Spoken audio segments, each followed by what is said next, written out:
بسم اللہ الرحمن الرحیم نحمدہ ونصلی ونسلم علی رسولہ الکریم اما بعد بسم اللہ الرحمن الرحیم فاذکرونی اذکرکم واشکرونی ولا تکفرون۔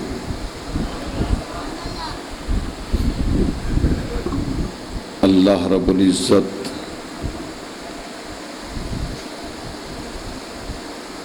کلمات حق ادا کرنے کی توفیق عطا فرمائے۔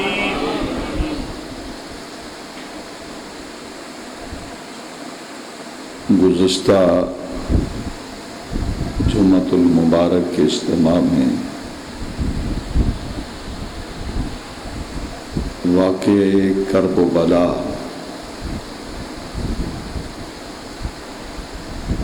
اس کا ابتدائی حصہ آپ کے گوش گزار کیا تھا۔ یہ واقعہ اس قدر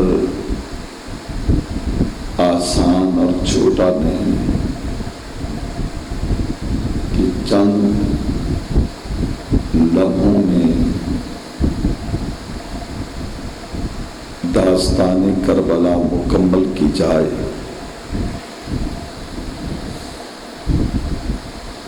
صدیاں بیت چکی ہیں،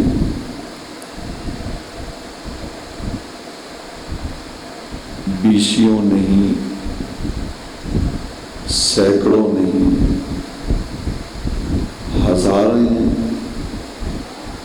ہزاروں کی تعداد میں کتابیں لکھی جا چکی ہیں،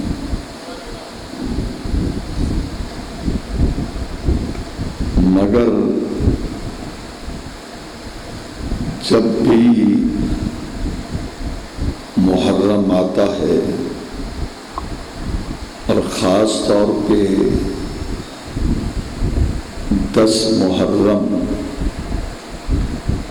کی جب صبح طلوع ہوتی ہے اور سارا دن غم و اندوہ میں گزرتا ہے،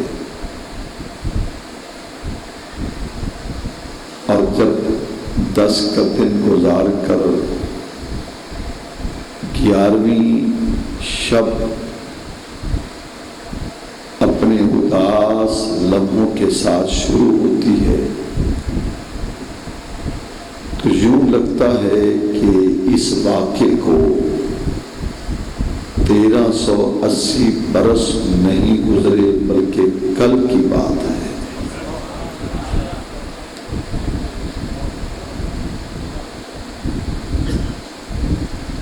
گزشتہ جمعے میں نے ایک جملہ عرض کیا تھا، آج اس کا دہرانا ضروری سمجھتا ہوں۔ پہلے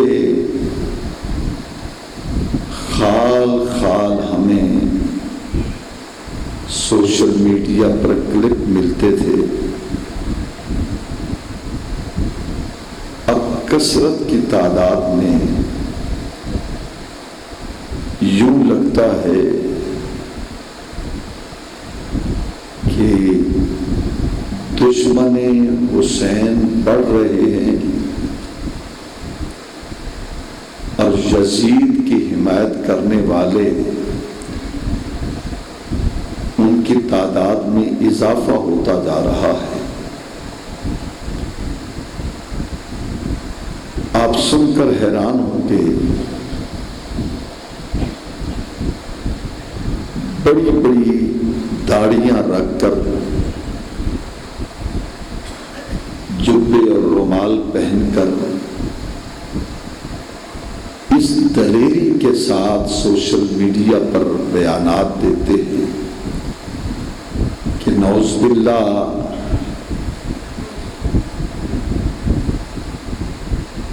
یزید حق پر تھا اور نعوذ باللہ حسین باغی تھے، پتہ نہیں انہیں کہتے ہوئے شرم بھی نہیں آتی۔ ان کے بیانات سن کر کر سب کہاں گئے؟ آواز موٹی نہ ہو نا، ذرا صاف آواز ہو۔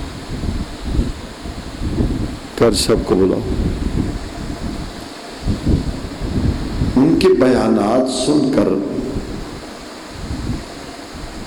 دل خون کے آنسو روتا ہے،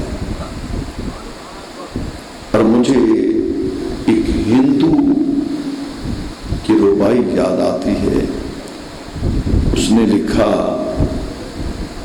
یہ حسین ابن علی کے دشمنوں کے منہ پر ایک بہت بڑا تماچا ہے۔ اس نے ربائی لکھی کہ ادنا سا ہوں بندہ کوئی صاحب توقیر نہیں، ادنا سا ہوں بندہ کوئی صاحب توقیر نہیں، تقریر میری قابل تحریر نہیں، یزیدی ملاؤں سے اتنی ہے گزارش، ہندو ہوں مگر دشمن شبیر نہیں۔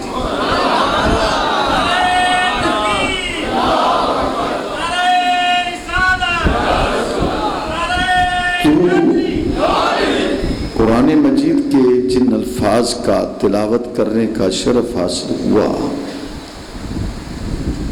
کہ فَاذْكُرُونِي أَذْكُرُكُمْ، تو ذکر کر میرا میں ذکر کروں گا تیرا۔ بہت سے اردو تراجم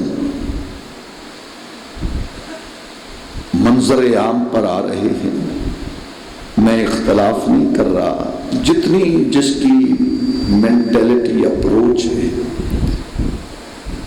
ایک اپنے ذہن کی پرواز ہے، وہ وہیں تک پہنچتا ہے۔ کسی نے یہ لکھا کہ تو ذکر کر میرا میں ذکر کروں گا تیرا، تو یاد کر مجھے میں یاد کروں گا تجھے، تو بات کر میری میں بات کروں گا تیری۔ لیکن مجدد دین و ملت شاہ احمد رضا خان فاضل بریلی رحمت اللہ علیہ نے جو ترجمہ لکھا، اس میں آپ نے لکھا کہ فَاذْكُرُونِي أَذْكُرُكُمْ، تو ذکر کر میرا میں چرچا کروں گا تیرا، تو ذکر کر میرا میں چرچا کروں گا تیرا۔ اب دیکھیے شہادت امام حسین میں بڑے دو تین جملے نفیس آپ کے سامنے رکھ رہا ہوں۔ میں یہاں ذکر کر رہا ہوں، مجھے روکنے والا کوئی نہیں۔ آپ سبحان اللہ کی صدا بلند کریں، آپ کو روکنے والا کوئی نہیں۔ گھروں میں بیٹھ کر ذکر کرنا آسان، خلوت ہو جلوت ہو سفر ہو حضر ہو صبح ہو شام ہو دن ہو رات ہو مسجد ہو بازار ہو کہیں کوئی جگہ ہو، ذکر کرنا مشکل نہیں، اس لیے کہ ہر شخص اللہ کے ذکر کی بلندی کے لیے گناہگار ضرور ہے، لیکن ذکر خدا جب آئے تو انسان ادب اور محبت کا پیکر بن جاتا ہے۔ میں ایک چھوٹی سی مثال دیتا ہوں، بڑی اہم مثال ہے۔ جتنے بھی گناہگار ہیں، جتنی بڑی کوئی محفل ہے، جلسہ ہے، مجلس ہے، کوئی محفل ہے، اگر آذان کی آواز آ جائے تو سارے دم بخود خاموش ہو جاتے ہیں، بالکل خاموش ہو جاتے ہیں، سکوت طاری ہو جاتا ہے۔ اس لیے کہ عبادت اور اللہ کے ذکر کا یہ ادب کا تقاضا ہے۔ میں اور آپ ذکر کریں تو کوئی روکنے والا نہیں، لیکن واہ حسین تیری عظمت پہ قربان جاؤں کہ دشمن کی فوج سامنے ہو، تپتا ہوا صحرا ہو، سورج کی گرمی ہو، لاشوں کا انبار ہو، لیکن اس ماحول میں اس کی بارگاہ میں ذکر کرنا اور سجدہ کرنا یہ فقط حسین کا کام ہے۔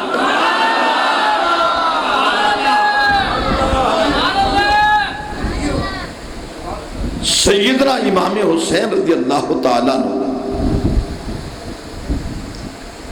میدان کرب و بلا میں وہ 72 نفوس قدسیہ کے درمیان میں کھڑے ہو کر اور پھر ذکر یوں نہیں کیا، اکبر کی جوانی، اصغر کی معصومیت، اون و محمد کی جوڑی، عباس کے بازو، قاسم کے سہرے، یہ سب کچھ لٹوا کر اس کی بارگاہ میں پیش کر کے پھر اپنے جسم میں 313 تیر کھا کر نیزے کی نوک پہ چڑھ کر جو قرآن سنایا، فرش والے حیران نہیں تھے بلکہ عرش والے بھی حیران تھے۔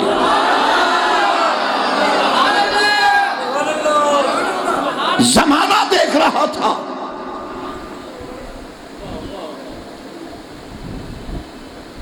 مسجد میں بیٹھ کر ذکر کرنا آسان ہے،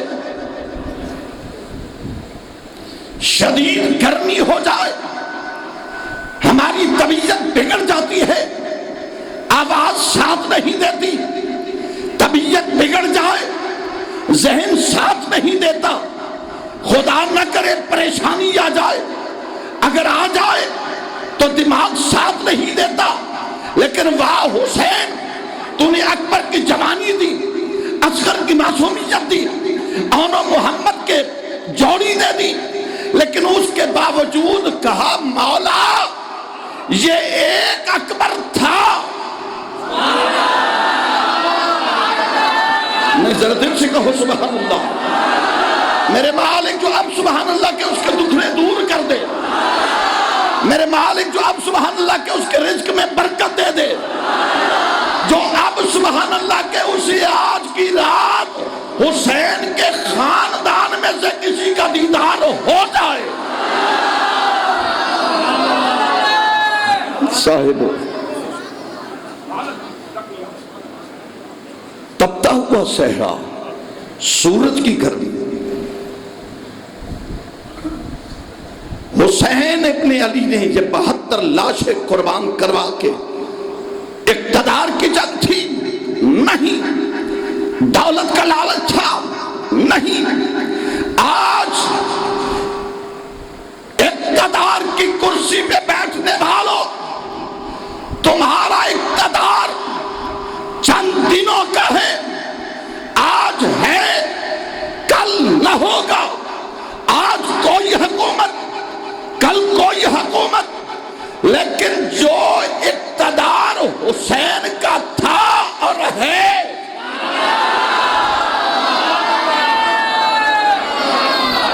نہیں جسے گرمی کا بوجھ ہے یا طبیعت پہ بوجھ ہے نا، وہ نہ بولے، بولے وہی جو حسینی ہے۔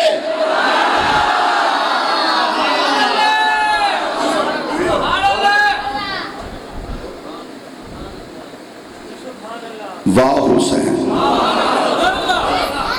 2 محرم کو جب کربلا میں ڈیرا لگایا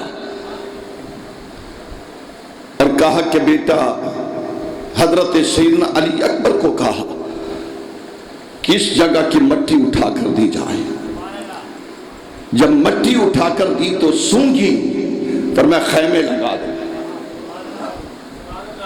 خیمے لگا دو۔ حضرت سیدنا علی اکبر رضی اللہ تعالیٰ عنہ نے عرض کیا بابا یہ کرب و بلا ہے، یہ مصیبت کی جگہ ہے، جہاں دینے لگا؟ فرمایا ہاں حضور وجہ؟ فرمایا 53 سال پہلے جو میرے نانا نے مٹی مجھے سونگائی تھی، اس مٹی سے وہی خوشبو آ رہی ہے۔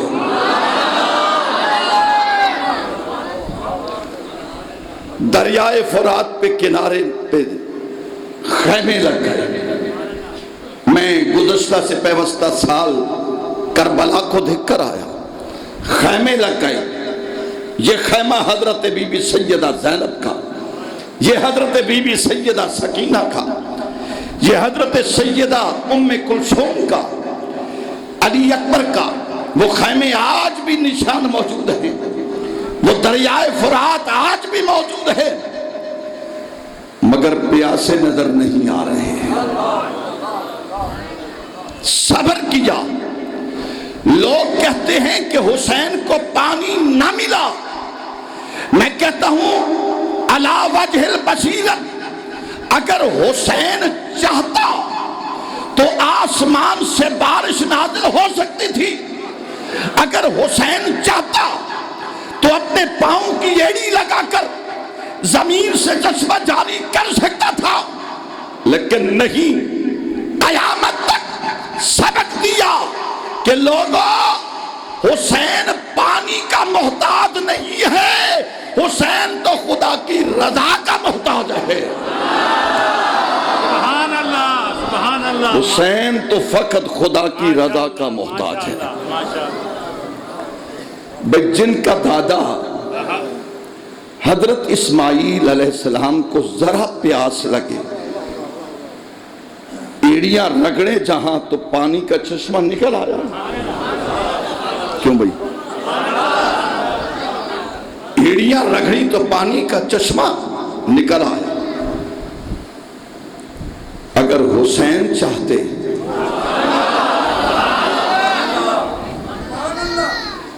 دریائے فرات کی نہر کی لہر، ذرا جملوں کو سمجھیے، دریائے فرات کی لہر اٹھ کر حضرت حسین کو صدا دے رہی تھی اور کہہ رہی تھی کہ حسین، ظالموں نے پہرا دیا ہوا ہے کہ تجھ تک پانی نہ آئے یا پانی تک تو نہ آئے۔ حسین اگر تو نہیں آ سکتا، مجھے تو اجازت دے، میں تیرے قدموں میں آ جاؤں۔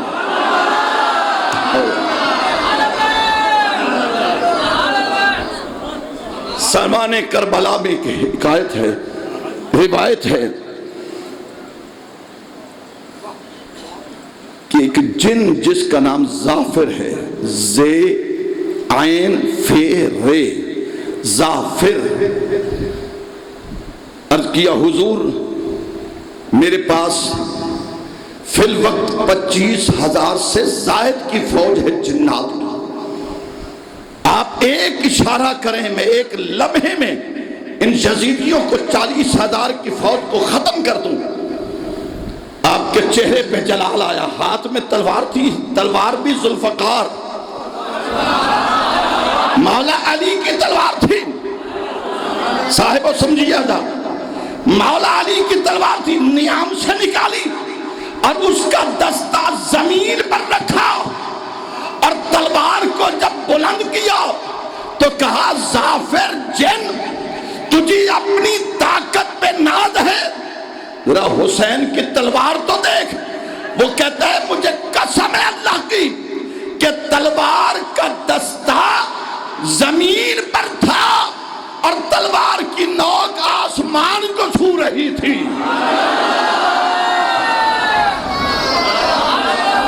میں چاہتا تو یہیں اللہ نے مجھے طاقت دی ہوئی ہے، لیکن نہیں، ہم امن والے ہیں اور صبر والے ہیں، اور قرآن کہتا ہے کہ کتنا صبر کیا۔ کیوں جی؟ وَلَنَبْلُوَنَّكُمْ بِشَيْءٍ مِّنَ الْخَوْفِ سبحان اللہ کہنے والوں، میری دعا ہے اللہ تمہیں قرآن کی برکت سے سینہ منور فرمائے۔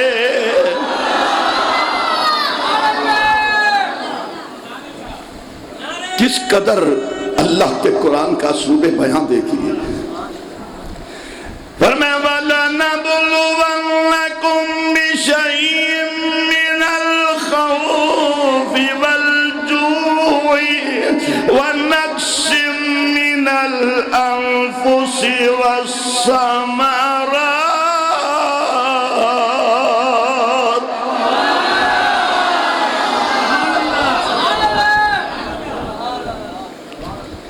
وَبَشِّرِ الصَّابِرِينَ الَّذِينَ إِذَا أَصَابَتْهُمْ قَالُوا إِنَّا لِلَّهِ وَإِنَّا إِلَيْهِ راجعون۔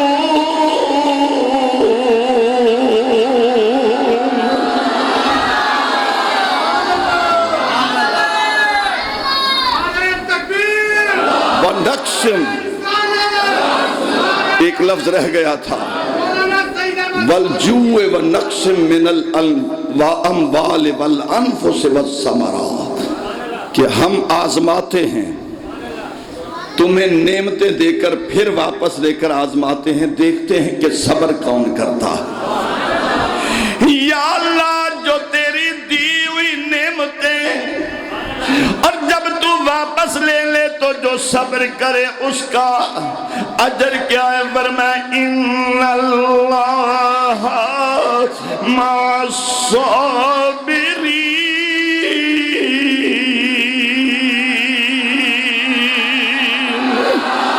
ہاتھ بلند کر کے کہو سبحان اللہ، کہ بے شک اللہ تعالی صبر کرنے والوں کے ساتھ ہے۔ اور میدان کرب و بلا ہو اور شہادت حسین سننے والوں، مجھ سے کیا سنو گے؟ ارے شہادت کا واقعہ اور داستان کربلا اگر سننی ہے تو سیدہ زینب سے سنو، حضرت سیدہ بی بی زینب سکینہ سے سنو، اور حضرت سیدنا زین العابدین سے سنو۔ حضرت زین العابدین کربلا کے واقعے کے بعد 40 سے 50 برس زندہ رہے، لیکن کسی سے ہنس کر نہیں بولے، اور نہ کبھی آپ سائے میں بیٹھے اور نہ کبھی ٹھنڈا پانی پیا۔ حضور وجہ کیا فرمایا، جب میں ٹھنڈا پانی دیکھتا ہوں مجھے اپنے بھائی اصغر کی پیاس یاد آ جاتی ہے۔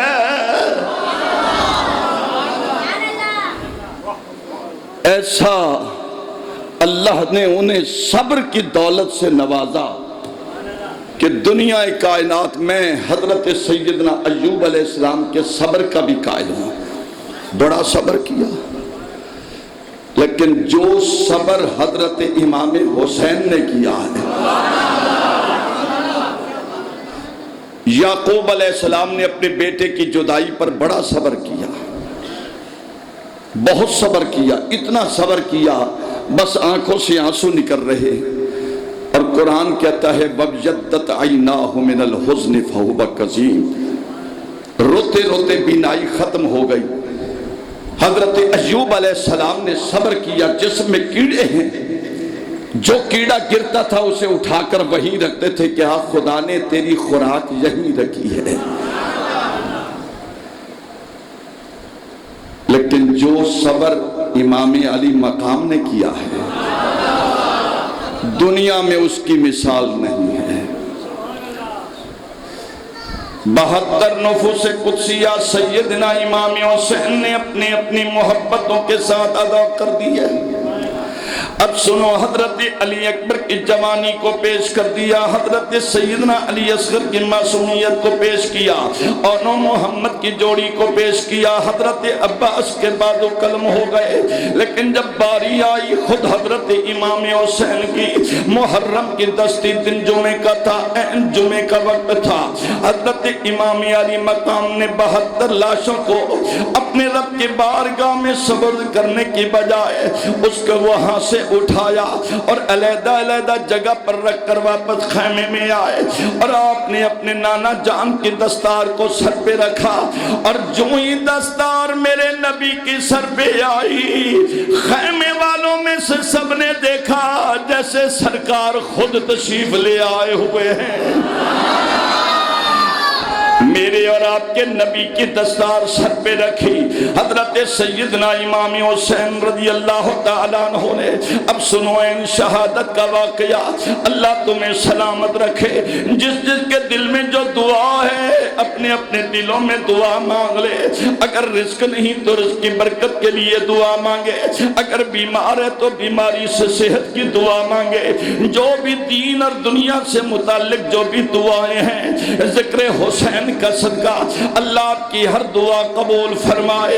حضرت امام علی مقام خیمے میں آئے، اپنے نانا جان کی دستار کو سر پہ رکھا، اور اپنے والد گرامی کی تلوار کو ہاتھ میں رکھا، اور اپنے بھائی حسن پاک کا وہ دستار کمر سے باندھ کر جب میدان کربلا میں جانے لگے، جس سواری پر سید سوار ہیں، اب جس کے سینوں میں پتھر کا دل ہے میرا کوئی واسطہ نہیں، جن کے سینوں میں اولاد کا درد رکھنے والوں، ارے بیٹا ہو یا بیٹی ہو، میرے آقا فرماتے ہیں بیٹا خدا کی نعمت ہے اور بیٹی خدا کی رحمت ہے۔ ان لوگوں سے پوچھئے جن کے پاس دنیا کی ہر نعمت موجود ہو، اگر اولاد جیسی نعمت نہ ہو، میاں بیوی ساری ساری رات رو رو کر گزار دیتے ہیں۔ اس بڑی محفل میں مجلس میں میں بیٹھ کر دعا دے رہا ہوں، اللہ ہر بھی اولاد کو حسنین کریمین کی شہادت کا صدقہ نیک اور زندگی والی اولاد عطا فرمائے۔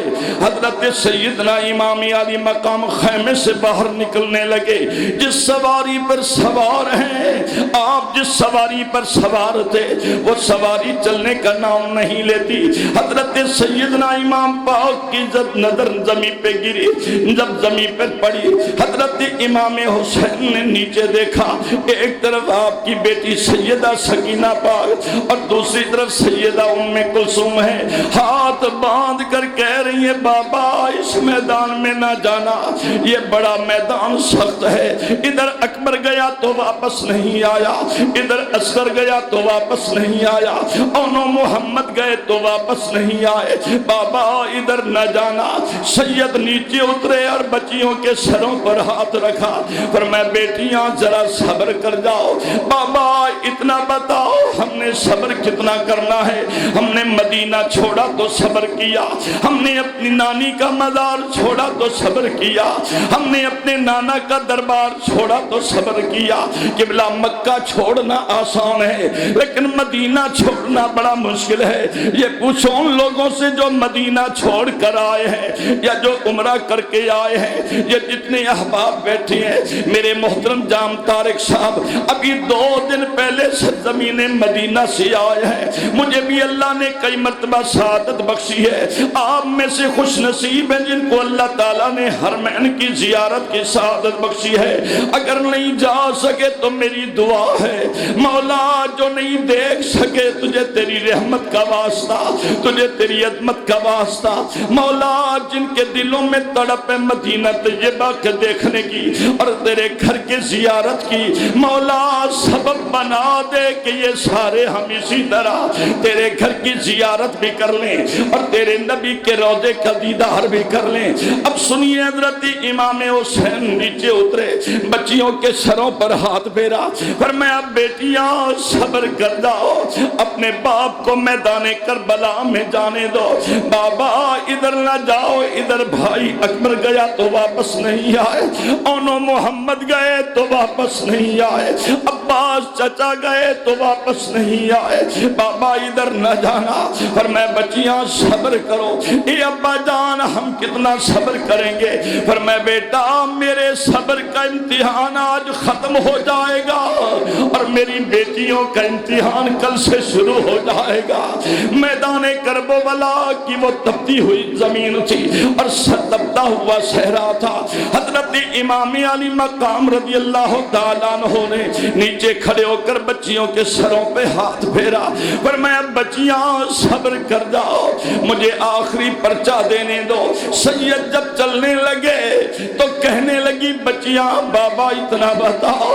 حضرت سیدہ سکینہ نے عرض کیا بابا میں تو روزانہ آپ کے بغیر مجھے نیند نہیں آتی۔ اے اولاد والو اللہ تعالیٰ سب کی اولاد کی طرف سے خوشیاں نصیب فرمائے۔ سید نے فرمایا کہ بیٹیاں اب یہ اللہ کی رضا پر راضی ہوں، ابا جان اتنا بتاؤ کہ مجھے قرآن کا سبق کون دے گا؟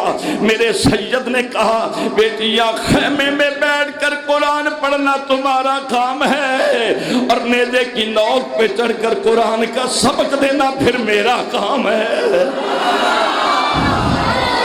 حضرت سیدنا قائد عالم صلی اللہ علیہ وسلم کا نواز سید میدان کربلا سے چلنے لگے۔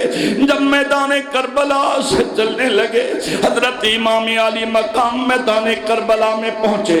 آپ نے اتمام حجت کی خاطر فرمایا او کوفے والیو جانتی ہو میں کون ہوں؟ میرا باپ علی ہے، میری ماں زہرا ہے، میرا نانا محمد کریم ہے۔ میرے لیے میرے نانا نے کہا تھا میرا حسن اور حسین الحسن والحسین سیدہ شباب اہل الجنہ، میرے لیے کہا تھا الحسین منی وانا من الحسین۔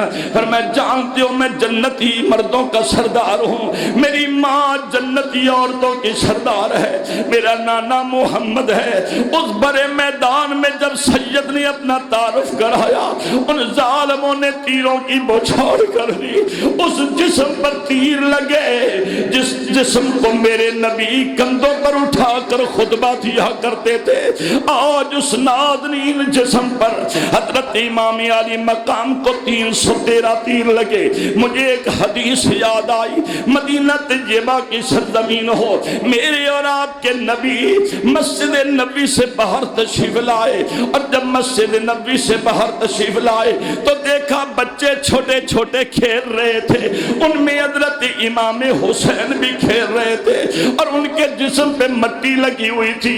میرے نبی نے مٹی برے حسین کو اٹھا کر اپنے گلے لگایا اور آپ کے کمبل پہ کپڑوں پہ مٹی لگ گئی۔ حضرت ابی ہریرہ فرماتے میں نبی کے ساتھ تھا، میں نے کہا یا رسول اللہ ذرا ٹھہر جائیے، مجھے ان بچوں کے جسم سے مٹی صاف کرنے دو پھر آپ حسین کو اٹھا لو۔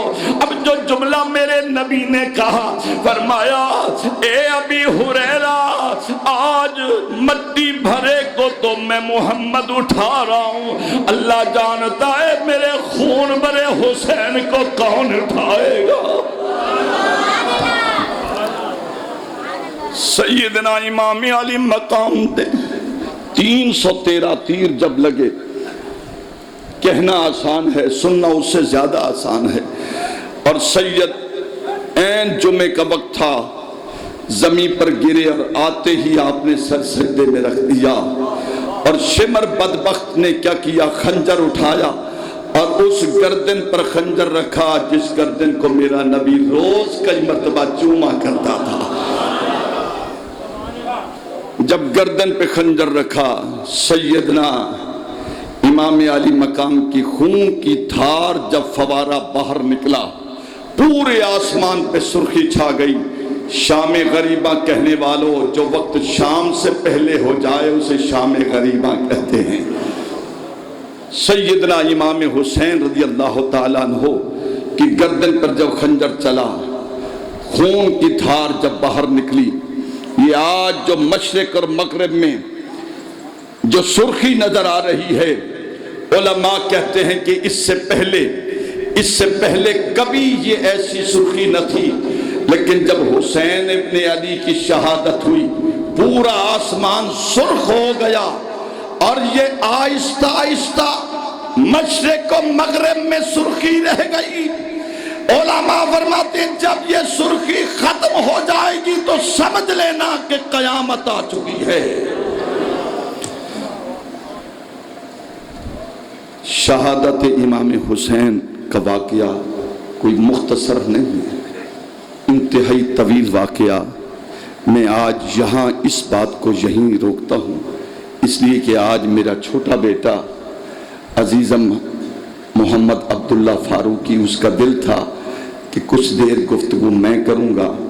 میں نے کہا چلو ٹھیک ہے، صرف اس لیے میں اسے ممبر پہ بٹھا رہا ہوں کہ آپ کو پتہ چلے کہ گلشن فیض رسول کا ہر پھول دین کی خدمت کر رہا ہے، اور آپ ان کے لیے دعا بھی کریں گے۔ اللہ تعالیٰ انہیں اپنے وقت کا ایک بہترین ڈاکٹر بنائے۔ مطالعہ دین کا ان کا بہت زیادہ ہے، آپ سنیں گے تو غور سے ذرا توجہ سے سنیں اور محبت کے ساتھ درود پاک پڑھیں۔ میں اپنے بیٹے عزیزم محمد عبداللہ فاروقی سے کہوں گا کہ وہ آج خود اپنی محبتوں کے ساتھ بطور ایک بچہ حسین کی بارگاہ میں اپنی عقیدت کے پھول نچھاور کرے۔ آپ درود پاک پڑھیں باواز بلند۔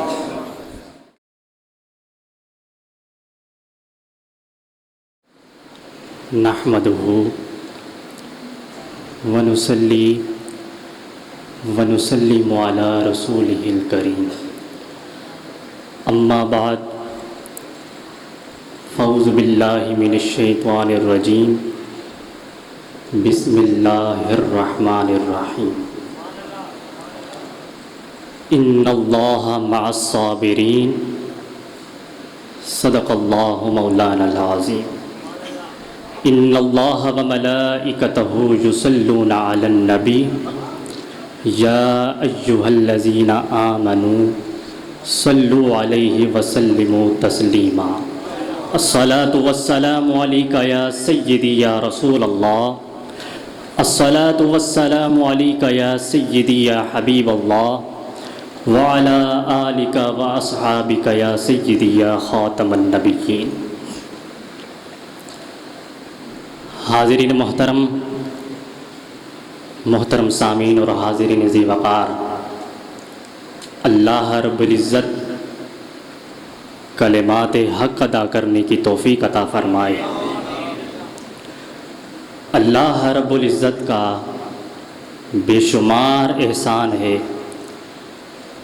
جس کی توفیق سے آج ہم اپنے رب کے گھر میں آ کر دامن پھیلا کر اس کی رحمتوں کو لوٹ رہے ہیں۔ حاضرین محترم، جیسا کہ آپ کو معلوم ہے کہ محرم الحرام کی 10 تاریخ، جسے عام طور پر یوم عاشور کہا جاتا ہے، یہ دن سیدنا امام حسین رضی اللہ تعالیٰ عنہ کی شہادت کا دن ہے۔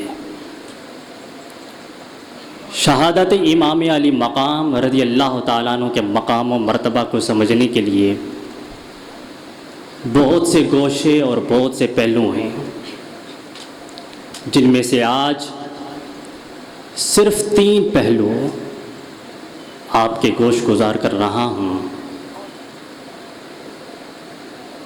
پہلا ہے شہادت امام حسین رضی اللہ تعالیٰ عنہ کے تناسب میں مقام صبر،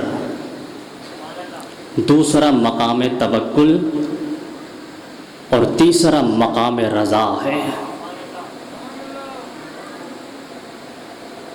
اولیاء اور افاق خواص کے نزدیک صبر 2 طرح کا ہوتا ہے، ایک کو صبر الزاہدین کہا جاتا ہے اور دوسرے کو صبر العاشقین کہا جاتا ہے،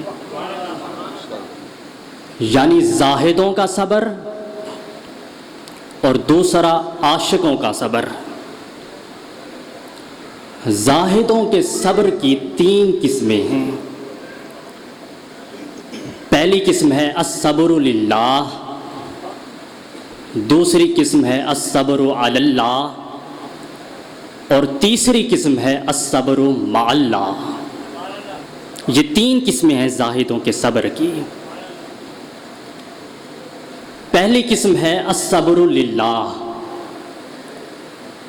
الصبر للہ سے مراد یہ ہے کہ صبر کی وہ صورت کہ اللہ تبارک و تعالیٰ نے ہمارے لیے شریعت مطہرہ کے ذریعے حلال اور حرام کے احکام مقرر فرمائے ہیں، یعنی حلال پر استقامت سے رہنے، اور حرام سے بچے رہنے کے عمل میں جو تکلیفیں، مشکلات، پریشانیاں اور دشواریاں آتی ہیں ان پر صبر کرنا الصبر للہ کہلاتا ہے۔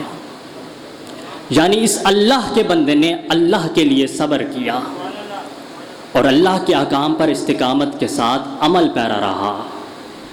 مشکلات بھی آئیں، پریشانیاں بھی آئیں، رزق میں کمی بھی آئی، مخالفتیں بھی ہوئیں، مزاحمتیں بھی ہوئیں، سب کچھ ہوا، مگر اس نے حلال کا دامن تھاما صرف اس لیے کہ اللہ کا حکم تھا۔ یہ الصبر للہ ہوا۔ دوسری قسم ہے الصبر علی اللہ۔ انسان کی زندگی میں بہت سی مشکلات اور بہت سی پریشانیاں آ جاتی ہیں جنہیں ہم عام طور پر ایکسٹرا آرڈینری سرکمسٹانسز کہتے ہیں، یعنی غیر معمولی مشکل حالات کا زندگی میں آ جانا، مشکلات کا پہلے سے بڑھ جانا، پریشانیوں کا پہلے سے بڑھ جانا، تکلیفوں کا پہلے سے بڑھ جانا۔ جب ایسے حالات زندگی میں آ جائیں تو الصبر علی اللہ سے مراد یہ ہے کہ ان حالات پر بھی ثابت قدم رہنا، اور نہ صرف زبان پر بھی کوئی کلمہ شکوہ نہ آئے بلکہ دل میں بھی کوئی رنج و ملال نہ آئے، اور انسان غمی اور خوشی، رنج و علم اور مشکلات اور پریشانیوں کے ان سارے حالات کو ان کو اللہ کی طرف سے سمجھے اور ان کو اللہ کی طرف سے جانتے ہوئے بھی ہر حال میں صابر رہے، استقامت سے رہے، اور دل اور زبان کو شکوہ سے ہم وقت محفوظ رکھے۔ گویا کہ اس نے اللہ پر صبر کیا، گویا اللہ کے بھیجے ہوئے حالات پر صبر کیا، اور کبھی شکوہ گناہ نہ ہوا۔ یہ الصبر علی اللہ ہوا۔ تیسری قسم ہے الصبر مع اللہ۔ الصبر مع اللہ سے مراد یہ ہے کہ کبھی غیر معمولی حد تک انتہائی تکلیف دہ مصیبتیں وارد ہو جاتی ہیں۔ مثلا انسان پر حملے ہو گئے، مشکلات آ گئیں، اللہ کی طرف سے جان خطرے میں آ گئی، مال لٹ گیا، اولادیں انتقال کر گئیں، جسم چھلی ہو گئے، تجارت کو نقصان پہنچا، کاروبار کو نقصان پہنچا، جسم چھلی ہو گئے، گھر گر گئے، قید و بند کی صحبتیں آ گئیں، اور قضا اور تقدیر کی چھری چلنے لگی۔ الغرض ہر وہ غیر معمولی مشکل حالات جو ہر وقت نہیں رہتے مگر قضا اور تقدیر کی چھری بن کر انسان کی زندگی کی گردن پر چلنے لگتے ہیں۔ جب ایسے حالات زندگی میں آ جائیں تو یہاں پر انسان کے قدم آ کر ڈگمگا جاتے ہیں، متزلزل ہو جاتے ہیں۔ وہ اللہ کا بندہ جس نے الصبر للہ کے مقام پر صبر کیا، الصبر علی اللہ کے مقام پر صبر کیا، مگر الصبر مع اللہ کے مقام پر آ کر اس کے قدم ڈگمگا جاتے ہیں۔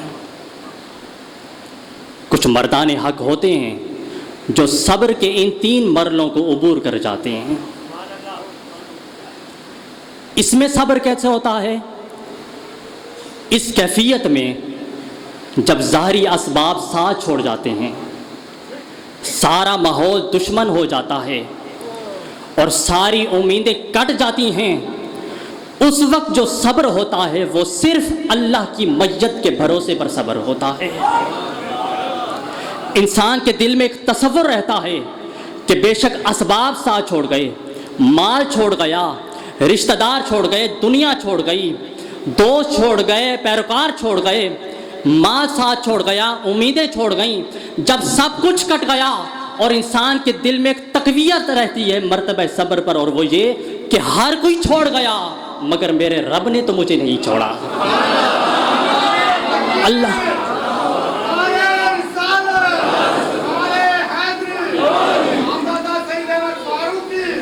اللہ کی میت کا تصور، اس کی میت کاملہ کا تصور، وہ اپنی چشم دل سے اللہ کی میت کے نظارے میں مستغرق رہتا ہے، اللہ کی میت کے انوار کو دیکھتا ہے، میت الہیہ کی تجلیات کو دیکھتا ہے، میت الہیہ کی عنایات کو دیکھتا ہے۔ جب گرد و پیش میں کوئی اس کا ساتھ دینے والا دکھائی نہیں دیتا، اس وقت اس کی دل اور روح کی آنکھیں اللہ کی میت کے نظارے میں غرق ہوتی ہیں۔ سو تیر بھی چلتے ہیں، تلواریں بھی چلتی ہیں، تانے بھی آتے ہیں، مشکلات بھی آتی ہیں، مزاحمتیں حملہ آور ہوتی ہیں، مگر اسے اذیت محسوس نہیں ہوتی۔ کیوں؟ وہ رب کی رحمت کو اپنے ساتھ دیکھ رہا ہوتا ہے، وہ رب کی رحمت کو، رب کی میت کو اپنے ساتھ دیکھ رہا ہوتا ہے۔ حاضرین محترم، یہ 3 مقام صبر کے ہوئے۔ صبر کے مقام کے بعد پھر توکل کا مقام آتا ہے، توکل کے مقام کے بعد پھر رضا کا مقام آتا ہے۔ وہ لوگ جو صبر کے مرحلے بھی عبور کر لیتے ہیں مگر توکل پر آ کر ڈگمگا جاتے ہیں، کچھ لوگ توکل کے مقامات بھی عبور کر لیتے ہیں مگر مقام رضا پر ثابت رہنا یہ بڑے بڑے اولیاء کی بھی بس کی بات نہیں ہوتی۔ حضرت شاہ محمد غوث گوالی علیہ رحمت ہندوستان کے بہت بڑے بزرگ گزرے، جن کا مزار لاہور میں دلی دروازہ میں ہے۔ یہ کلا گوالیار کی ریاست میں رہتے تھے۔ اس وقت کے ہندو گورنر نے دیکھا کہ ان کی مقبولیت بڑھ رہی ہے کہ کہیں انقلاب نہ آ جائے، میرا تخت سلطنت الٹ نہ دیا جائے۔ اس نے حکم دے دیا کہ شاہ محمد غوث آج شام غروب آفتاب سے پہلے پہلے آپ گوالیار کی ریاست کو چھوڑ کر نکل جائیں۔ آپ کے ساتھ جتنے بچے تھے، اہل و عیال، رشتہ دار، دوست، مریدین، سب کو ساتھ لے کر نکل پڑے، اور اس سے نہ کوئی جنگ کی نہ لڑائی کی، رخت سفر باندھا اور چل پڑے۔ راستے میں پہنچے، جنگل میں اندھیرا چھا گیا۔ ڈاکوؤں قزاقوں نے دیکھا کہ کلا گوالیار کا گورنر ناراض ہے اور اس نے انہیں نکال دیا ہے، یہی وقت ہے قافلے کو لوٹنے کا، کون پوچھنے والا ہے۔ ڈاکوؤں نے حملہ کر دیا، ہر ایک فرد لوٹا گیا، جس کے پاس جو کچھ تھا، سونا تھا، زیور تھا، نقدی تھا، سب کچھ لوٹ لیا۔ لوٹتے لوٹتے شاہ محمد غوث کے گھوڑے کے قریب آ پہنچے۔ شاہ محمد غوث رحمت اللہ علیہ کے پیچھے آپ کی ایک 9 سالہ نواسی بیٹھی تھی، اس کے کان میں سونے کی بالیاں تھیں۔ ڈاکوؤں نے دیکھا، اس لخت جگر صاحبزادی کی دونوں بالیوں کو زور سے کھینچا اور دونوں کان چیر گئے، خون بہہ گیا، حتیٰ کہ خون کے فوارے تیزی سے نکلنے لگے اور بچی چیخی اور رو کے تڑپ کے نیچے گر پڑی۔ حضرت شاہ محمد غوث اس وقت، اس گورنر کے حکم کے وقت سے لے کر اس لمحے تک ایک صبر کا مظاہرہ کرتے چلے آ رہے تھے، صبر و توکل کا مظاہرہ کرتے چلے آ رہے تھے، مگر صبر و توکل کے مرحلوں پر کامیاب گئے۔ مگر جب 9 سالہ لخت جگر پر ہاتھ پہنچا، جب اپنے نور نظر جگر کے ٹکڑے معصوم بیٹی پر ہاتھ پہنچا اور اس کی چیخ نکلی اور رو کے تڑپ کے نیچے گر پڑی، حضرت شاہ محمد غوث کتب وقت ان کا پیمانہ صبر، پیمانہ توکل چھڑک پڑا اور مقام رضا پر آ کے ڈگمگا گئے۔ جس چھڑی یا چابک سے گھوڑا چلا رہے تھے، جلال میں آ گئے، اس چھڑی کو لہرایا اور سارے ڈاکوؤں کے سر کرامتاً قلم ہو کے نیچے رہ گئے۔ چھڑی کے لہرانے سے ڈاکوں کا قافلہ قتل ہو گیا۔ ایک طرف کرامت اور تصرف کا یہ عالم، مگر 9 سالہ بچی کی اپنی تکلیف و چیخ و پکار و تڑپنا۔ وہ شاہ محمد غوث اتنے بڑے صاحب تصرف ولی بھی مقام رضا سے ڈگمگا گیا۔ امام نبہانی فرماتے ہیں جامع کرامات الاولیاء میں امام نبہانی، اور یہی واقعہ دیوبندی مسلک کے بہت بڑے عالم دین مولانا اشرف علی تھانوی صاحب نے بھی اسے جمال الاولیاء میں نقل کیا ہے۔ امام نبہانی فرماتے ہیں جامع کرامات الاولیاء میں امام نبہانی کہ شیخ احمد شربینی رحمۃ اللہ علیہ اولیاء کبار میں سے ایک بہت بڑے بزرگ تھے۔ شیخ احمد شربینی رحمۃ اللہ علیہ کا ایک چھوٹا سا 2-3 سال کا بچہ تھا، اکلوتا بیٹا، ماں کو بڑا پیار تھا۔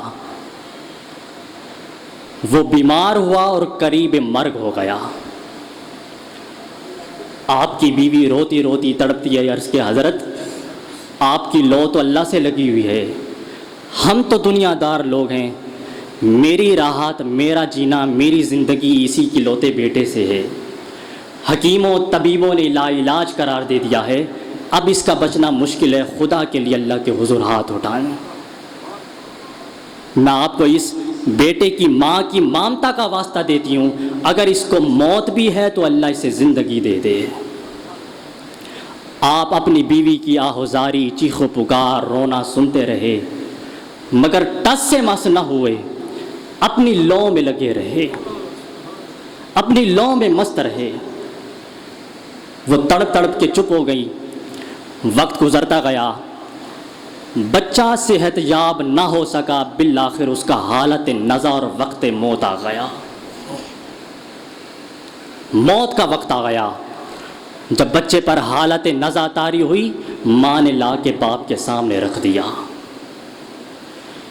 جب ملک الموت پہنچا اور اس نے بچے کی روح کو قبض کرنے کے لیے ہاتھ بڑھائے اور بچہ حالت نزا میں تھا اور اس کی روح قفس عنصری سے پرواز کرنے لگی، اور وقت موت جب وہ تڑپا، ابھی ملک الموت نے ہاتھ بڑھایا ہی تھا۔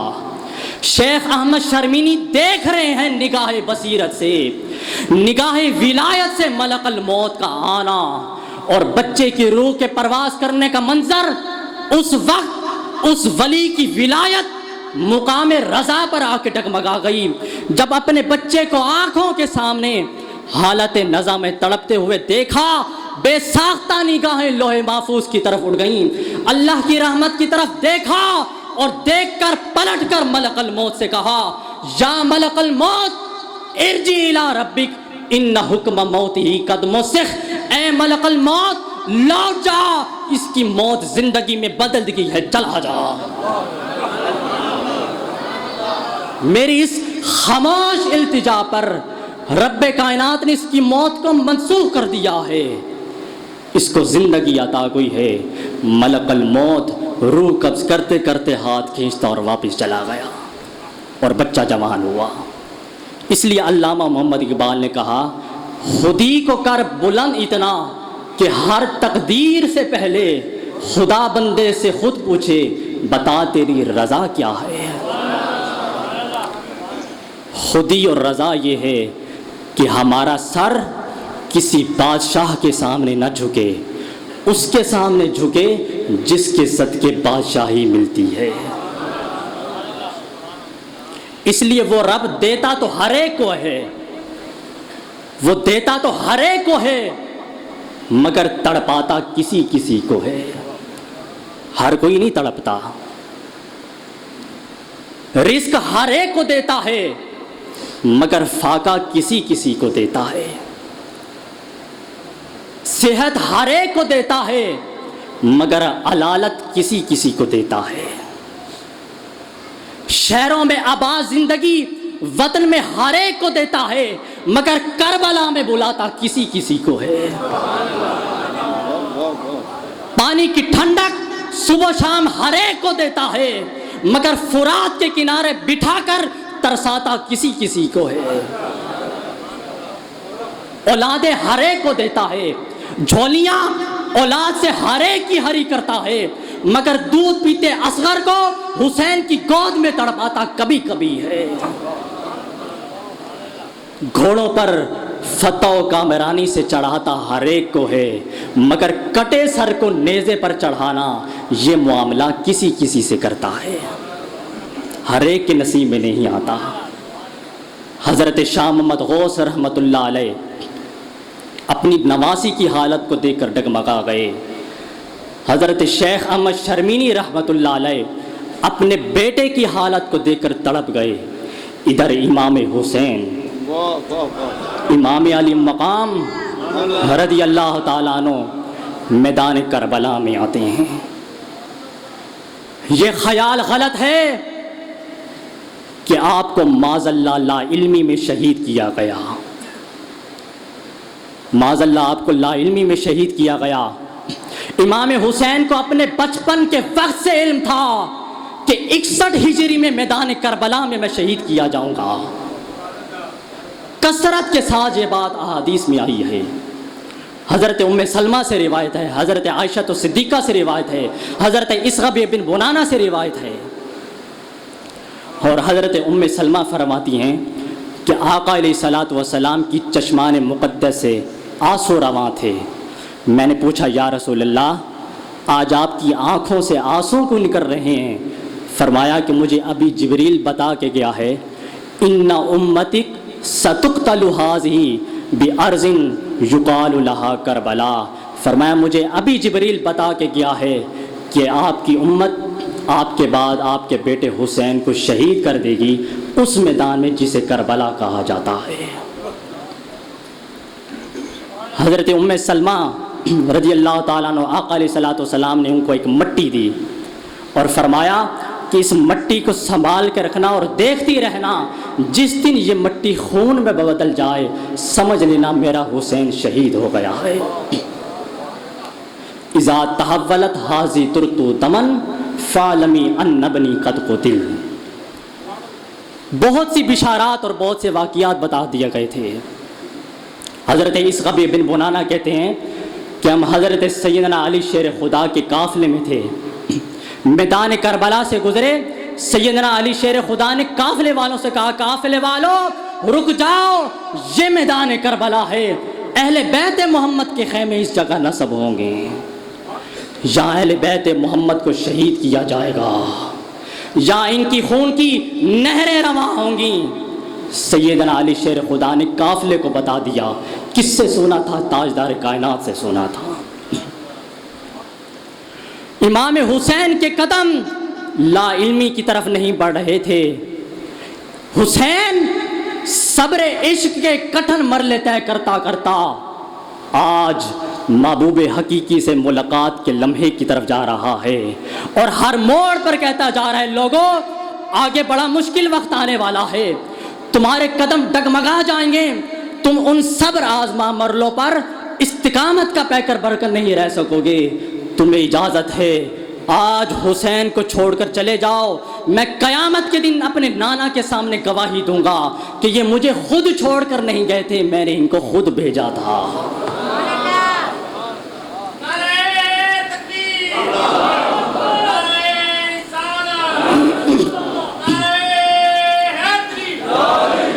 حاضرین محترم، شہادت امام حسین کے بعد کائنات انسانی کو دو کردار مل گئے، ایک یزیدیت کا کردار ہے اور دوسرا حسینیت کا کردار ہے۔ آج حسین کی روح ریگزار کربلا سے پھر آواز دے رہی ہے، آج سیدہ زینب کی روح ان اجڑے ہوئے خیموں سے پھر آواز دے رہی ہے، آج علی اکبر و علی اصغر کے خون کا قطرہ قطرہ اور دریائے فرات کا رنگین کنارہ آج پھر آواز دے رہا ہے، حسین سے محبت کرنے والوں حسینیت کے کردار کو پھر سے زندہ کرو، اپنے ہر دور کے یزیدیوں کو پہچانو۔ یزیدیت آپ کو ٹکرانے کے لیے ہے، آپ کو توڑنے کے لیے ہے، حسینیت آپ کو جوڑنے کے لیے ہے، یزیدیت اسلام کی قدریں مٹانے کا نام ہے، حسینیت اسلام کی دیواریں استوار کرنے کا نام ہے، یزیدیت قوم کا خزانہ لوٹنے کا نام ہے، حسینیت قوم کی امانتوں کو بچانے کا نام ہے، یزیدیت بربریت کا نام ہے، حسین انسانیت کا نام ہے، یزید دہشت گردی کا نام ہے، حسین امن کا نام ہے، یزید استحصالی کا نام ہے، حسین خوشحالی کا نام ہے، یزید جہالت کا نام ہے، حسین علم کا نام ہے، یزید ظلم کا نام ہے، حسین عدل کا نام ہے، یزید اندھیرے کا نام ہے، حسین روشنی کا نام ہے، حسین عزت اور بلندی کا نام ہے، یزید ذلت اور پستی کا نام ہے، یزید انسانیت کشی کا نام ہے، اور حسین انسانیت کی نفع اور بخشش کا نام ہے۔ حاضرین محترم، قیامت تک نام یزید کا بھی لیا جائے گا، قیامت تک نام حسین کا بھی لیا جائے گا، مگر قیامت تک یزید پر خدا کی لعنت برستی رہے گی اور حسین پر خدا کی رحمت برستی رہے گی۔ حاضرین محترم، یہ لب لباب ہوا شہادت امام حسین کا۔ اللہ تبارک و تعالی ہمیں حسینی کردار کی معرفت بھی عطا کرے اور اس سے ہمارے ایمان کو زندگیوں کو مزین بھی کر دے۔ وما علینا الا البلاغ۔